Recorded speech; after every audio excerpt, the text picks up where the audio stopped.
Bonjour à tous, très heureux de vous retrouver aujourd'hui.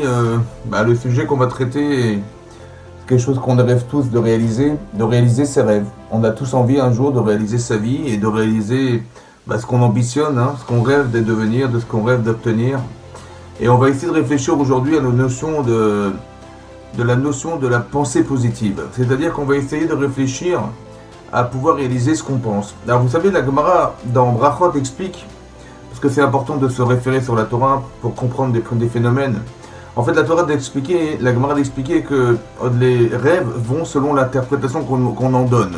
C'est-à-dire que lorsque vous avez fait un rêve, que ce soit un rêve positif ou un cauchemar ou n'importe quoi, il est important de demander, lorsque ça peut être quelque chose d'angoissant ou bien quelque chose qui soit réjouissant, de pouvoir demander à quelqu'un qui nous aime d'interpréter nos rêves. Alors, lorsque la personne va interpréter le rêve, il faut toujours, quand il est négatif, il paraît négatif, de le traverser et de le traduire en positif. C'est très important.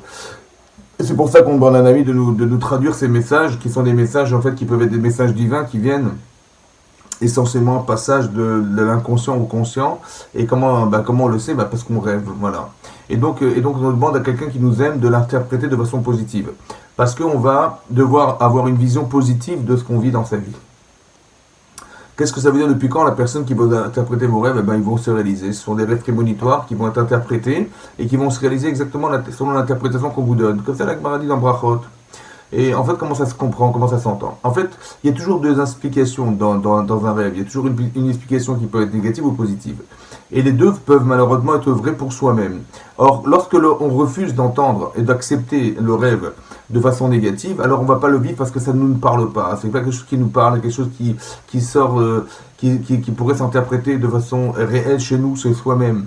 Et donc on va demander à quelqu'un de nous l'interpréter de façon positive parce que il faut qu'on accepte ce qu'on a arrivé. Quand c'est positif, il faut l'accepter parce qu'on doit un jour arriver à atteindre ses rêves. Alors on va demander à quelqu'un, effectivement, si ça nous parle, si c'est vrai, ça nous paraît évident, autant qu'il pourrait nous paraître évident qu'une façon négative d'interpréter son rêve est vraie, et on l'accepte, alors on peut le vivre parce qu'il faut croire que la réalité est fonction de l'interprétation qu'on lui donne. La réalité est fonction de la conception que vous donnez à la réalité. Et si vous l'acceptez, cette conception, alors vous allez la vivre. Et si vous ne l'acceptez pas, vous ne la vivrez pas parce qu'elle ne vous parle pas. C'est pour ça que c'est important de croire en ses rêves. La pensée positive, c'est très important parce que c'est ce qui nous permet en fait de projeter dans sa vie et d'avoir les ambitions de réaliser ce qu'on pense. Mais il faut toujours le voir de façon positive. Et malheureusement, des fois, lorsqu'on on a des traits de caractère qui ne sont pas adaptés à la réalité, parce qu'elles sont contraires aux valeurs de la Torah. Il faut avoir un bon cœur, il faut avoir des bonnes pensées, il faut toujours avoir le sourire, être bon vivant, être joyeux, c'est très important. Parce que vous allez vous rendre compte que quelqu'un qui est malheureux dans sa vie, il est malheureux dans sa tête et malheureux dans son interprétation de sa propre vie. On peut tomber dans des traumatismes profonds parce qu'on ne croit pas au bonheur, on ne croit pas à ce que Hachem nous envoie comme étant quelque chose de façon positive, même que lorsque ce sont des choses qui sont dures à vivre, elles ont été créées pour remettre en question la personne.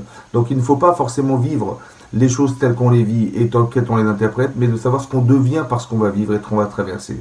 Ce que vous devenez est le plus important que ce que vous êtes. Ce que vous allez devenir, c'est des gens qui ont retiré des leçons de nos vies. Et des fois, Akadosh Baruch Hu, il envoie des choses pas faciles à vivre, pour qu'on en tire des leçons et qu'on puisse vivre avec même cette souffrance. C'est-à-dire que la souffrance permet d'avoir des repères et se dire, ça je ferai pas, non, ça je ferai plus, ou bien ça je ferai parce que ça m'amène du plaisir. Donc on tire des leçons de notre souffrance. Ça s'appelle Et Mevarer à la Ra'a. De bénir Hachem même sur le mal. En fait, il n'y a pas de mal. C'est simplement ce que l'on vit est mal, mais ce que l'on devient est bien. Et c'est pour ça qu'on doit toujours avoir des valeurs positives dans sa vie et des pensées positives. Alors, l'exemple évident de sa vie, c'est de comprendre que lorsqu'on vit de façon positive, la différence, elle est très importante, elle va se vivre de la façon suivante. Lorsque je prie Hachem, je prie et je demande le meilleur. Vous savez, on voit que dans plusieurs exemples dans les chazal, dans les paroles des sages de la Torah, où on voit qu'on demande toujours le maximum, on demande toujours le top. Par exemple, dans le Birkat Amazon, on demande à être béni par Hachem, comme il a béni Avraham, Israël et Jacob, comme il a béni Avraham, Yitzhak et Jacob, il leur a dit, c'est marqué dans le texte, Bakol, Mikol, Kol. Bakol, qui nous bénisse dans tout, Mikol de tout, et Kol et tout. On demande tout. On demande comme Hachem il a béni Abraham. Vous imaginez qu'Abraham il était la bénédiction de toutes les familles de la terre. On demande comme Abraham, comme Yitzhak, comme Yaakov. Tout ce qu'Hachem a gratifié les Havot, on demande la même chose pour soi-même. Bakol, Mikol, Kol. De tout, dans tout et pour tout.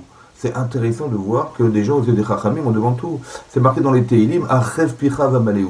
Élargis ta bouche et je la remplirai. Il suffit que tu ouvres ta bouche et Hachem la remplit. Ça veut dire que si tu es demandeur, Hachem te donne.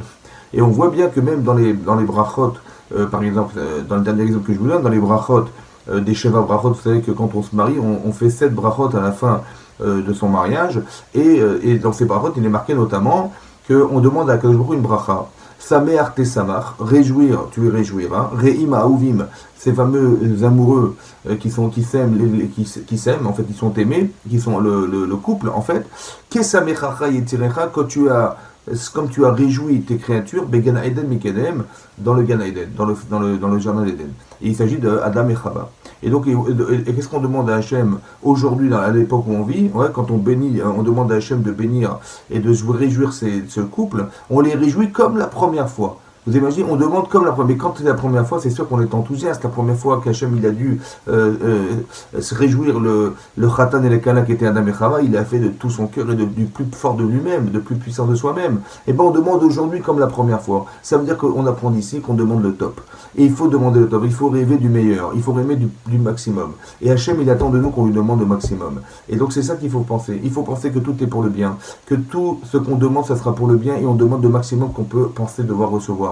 Et ça, c'est des pensées positives qu'on doit avoir. Lorsque vous prierez dorénavant, c'est important que lorsqu'on a une valeur positive en tête, on se dit comme ça, la chose suivante. C'est plus qu'on est dans l'espoir d'avoir. Je vais plus prier dorénavant, j'espère qu'Hachem il va me donner, et j'espère que Hachem il va me gratifier, j'espère que... Non, vous savez comment on va faire? Positive. On va dire, on va réfléchir comme si qu'on avait déjà eu.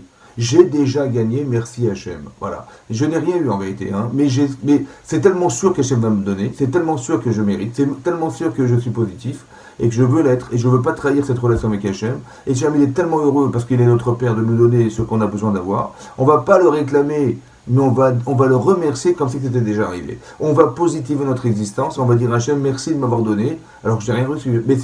Mais j'ai la satisfaction de quelqu'un qui l'a déjà reçu. Et lorsque je lui demande, je lui dis, mais je suis sûr que tu vas me donner. Donc je n'ai pas besoin de te le demander, j'ai besoin de simplement te remercier de m'avoir donné. Et cette valeur positive qu'on a dans sa vie, elle change toute notre vie. Et elle change de façon virulente parce que lorsqu'on est positif dans sa vie, on aime les gens, on aime Hachem, on est dans une approche complètement différente de quelqu'un qui est toujours anxieux, quelqu'un qui est toujours sceptique, et toujours quelqu'un qui doute de tout, d'accord? C'est l'inverse en fait. Ce qui nous détruit, ce sont nos doutes, et ce qui nous rend heureux, c'est les valeurs positives qu'on doit développer dans sa vie.